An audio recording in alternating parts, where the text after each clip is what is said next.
Hola mundo, hello world. So for today's video, I'm going to be talking about something that I'm very passionate about, which is crime. Not doing it, watching it. But yes, which is crime. I love crime stories. The #1 Netflix series that's out right now is The Vanishing of Cecil Hotel. And I've always been fascinated in the story of the vanishing of Elisa Lam, which is what this series is about. But after watching the documentary, I have a new inclination as to what may have happened to her. I have 3 theories that I still think that are possible, and I'm going to tell you why. Theory number 1. So the first theory that I'm going to mention, which I think is the most convincing of the 3, is the theory that her bipolar depression ultimately ended her life. The series does a really good job explaining as to why they believe that her death was not a homicide, rather a accidental drowning. They back it up with their findings, their autopsy reports. Their autopsy report shows that there were no markings on her body, that she was not physically drowned by someone else, that she was also not sexually assaulted. They also are aware that she was struggling with her disorder. She was having a really bad time with her depression, and her family also backs up that theory. She also spoke a lot about her depression, her bipolar depression, on her Tumblr account, as well as just the footage of her in the elevator shows that, you know, she was paranoid, scared, and talking to people that seem to not be there. And those are also huge indicators of people who are under medicating under bipolar disorder. So I think that this theory is the most plausible of the 3, simply because it's the one that has more evidence, physical evidence. And she was acting weird during her stay, and she was even moved from one room to another by herself because she was put with 2 other girls, which I would have liked to hear their take on her behavior during those days, but they did not include those women in the series. But that would have been a nice thing to have had in the Netflix series. But yeah, I think that this one is the most plausible of the 3, but I won't strike out the other 2. Number 2. So for this theory, I believe that there may also have been people involved, that there are some things that people know that people don't want to talk about. And I'm going to say this based off the fact that on the video, the footage of Elisa Lam in the elevator, there are some blurred numbers and it's missing a whole minute. Like, what happened in the whole minute? And I don't think that the LAPD had anything to do with the altering of the video. I think that maybe, perhaps, the hotel people may have given the LAPD this, or somebody done something to the video, because how a whole minute is gone.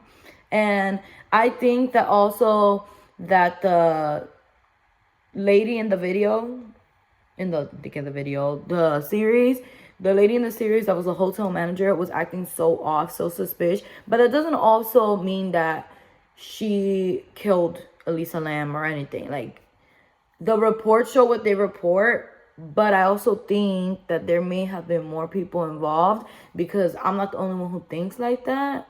That's my second theory. But there may have been a reason why there was a minute off of that video, and why the alarm on the door never went off, if that's the most reasonable, understandable way of her getting up on the roof.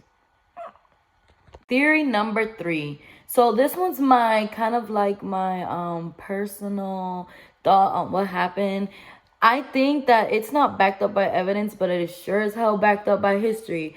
If you search up the history of the Cecil Hotel, you'll quickly be convinced that there's some weird crap that's happening in that hotel. I think that it is not crazy to think that after so many suicides, murders, people literally going through the worst time in their lives in that hotel, so much proof of that, you would think that you wouldn't think that that there's something weird that's happening there. Like, I think that there's something supernatural, or just it's just horrifying and evil to know that even there are crazy serial killers that had stayed there, like Richard Ramirez. The fact that he even would take off his clothes in the alley and then just walk into the hotel all blood drenched with his footsteps going everywhere with blood and nobody even bat an eye. That's crazy to me. He was probably doing Satanism in that hotel. And then there's always was a tie with the Black Dahlia, because that's the last place that they saw her in the Cecil Hotel. There was also other people. Like, watch the documentary, you will be like, what the hell? This hotel is scary. I wouldn't stay there, me personally. Maybe there's room for it to grow. Maybe things will change. The fact that it's even near Skid Row, and that's like one of the most dangerous places in the U.S. Nah, skip, swipe right or left, whatever you guys do, but no, not for me. I think that it's so you see how in the manager, I think she's suspicious, right? I think that she was so desensitized to all the shit that she saw in the hotel that maybe even the whole Elisa Lam shit that happened was like, okay, another person died. She acting weird. She was causing us trouble anyways. So I wouldn't be surprised if she was involved. But there's some weird crap happening. There's some negative energy happening. I don't know if it's a person, a ghost, or she really, like I said, was going through it. But I also think that maybe out of all places in the world, for her demons to cause her to kill, not what, she didn't kill herself, but get to the point of how she died, then there's something weird going on in that hotel. But yeah, be careful, because that hotel, they have changed the name for half of it, trying to make it more accessible to tourists, and named it Stay on the Main. If you watch the documentary, you'll be like, basically that's the same shit. But also they're gonna remodel it. They haven't been able to open it again because it was closed due to COVID, and that's what I believe. But due to COVID, and they were, oh no, renovation. But yeah, they were renovating, and because of COVID, they haven't been able to open it, like due to construction, open it as fast as they wanted to. So yeah, tell me right below down there, tell me what you guys think happened to Elisa Lam. Like, what theory makes more sense to you? If you are as confused as I am.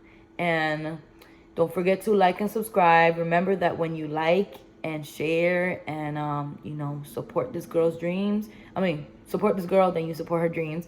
And then yeah, have a great day, be safe, and don't forget that there's idiots out there.